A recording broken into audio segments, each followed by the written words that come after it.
প্রতিদিনের মতো চলে এসেছি আবারও নতুন একটা দুর্দান্ত অসাধারণ রেসিপি নিয়ে। আশা করছি আজকে এই নিরামিষ রান্নাটা তোমাদের খুব ভালো লাগবে। আমি কেটে নিয়েছি, অর্ধেকটা নিয়ে নিয়েছি, এবার আমি ছিলে নেব। তো দেখো বন্ধুরা, লাউটাকে এইভাবে একটু ডুমো ডুমো করে মোটা মোটা করে কেটে নেব।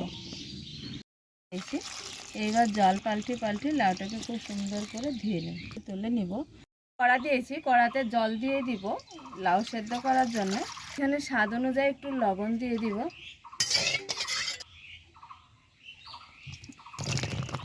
বন্ধুরা, আজকে আমি এই লাউটা তো নিরামিষ রান্না করব বন্ধুরা। লাউটা এবার একটা ঢাকা দিয়ে সেদ্ধ করে নেব।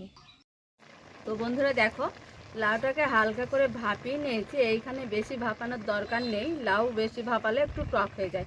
এবার ঢেলে নেব। তেল দিয়ে গরম করে নিয়েছি, এইখানে জিরে ফোড়ন হাফ চা চামচ দিয়ে দিব। সামান্য দিয়ে দিব কালো সরিষা, দিয়ে দিব কিছুটা ছিঁড়ে রেখেছি শুকনো লঙ্কা। লাউটা দিয়ে দিয়েছি, এইখানে একটু হাফ চা চামচ জিরের গুঁড়ো দিয়ে দিব। সুন্দর করে আমি 2 থেকে 3 মিনিটে রান্না করে নিব। আর এইখানে বাটিতে একটু হাফ বাটি জল নিয়েছি, আর এটা হচ্ছে কর্নফ্লাওয়ার, একটু এইখানে জলে দিয়ে দিব বন্ধুরা। ঠিক কর্নফ্লাওয়ারটা এবার তেলে দিয়েছি লাউ কুমড়ো, ওইখানে দিয়ে দিব এবার এই কর্নফ্লাওয়ারটা। বন্ধুরা 2 থেকে 3 মিনিট ধরে আমি খুব সুন্দর করে রান্না করে নিয়েছি। এবার ঘোলানো কর্নফ্লাওয়ারটা দিয়ে দিব। এবার খুব সুন্দর করে মিশিয়ে নেব একটু। একদম লাউটা মাখো মাখো হয়েছে, আর দেখো কতটা গ্রেভিটা গাঢ় হয়েছে। এটা দিয়ে ভাত মেখে এবং রুটি পরোটা সব কিছুই খেতে খুব ভালো লাগে এই নিরামিষ লাউ দিয়ে বন্ধুরা। এই যে দেখো রান্নাটা হয়েছে, এবার আমি একটা প্লেটে ঢেলে নিই। তো বন্ধুরা, লাউ তো রান্না করা একদম প্রায় শেষ হয়েছে, নামিয়ে নিয়েছি, একটা থালাতে ঢেলে নিব।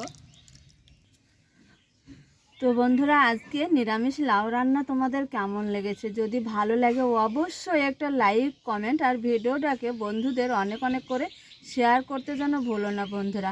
আর রেসিপিটা দারুণ স্বাদ ছিল বন্ধুরা। এই রকম রেসিপি খেয়ে তোমরা দেখতে পারো বন্ধুরা, দারুণ স্বাদ ছিল এই লাউয়ের।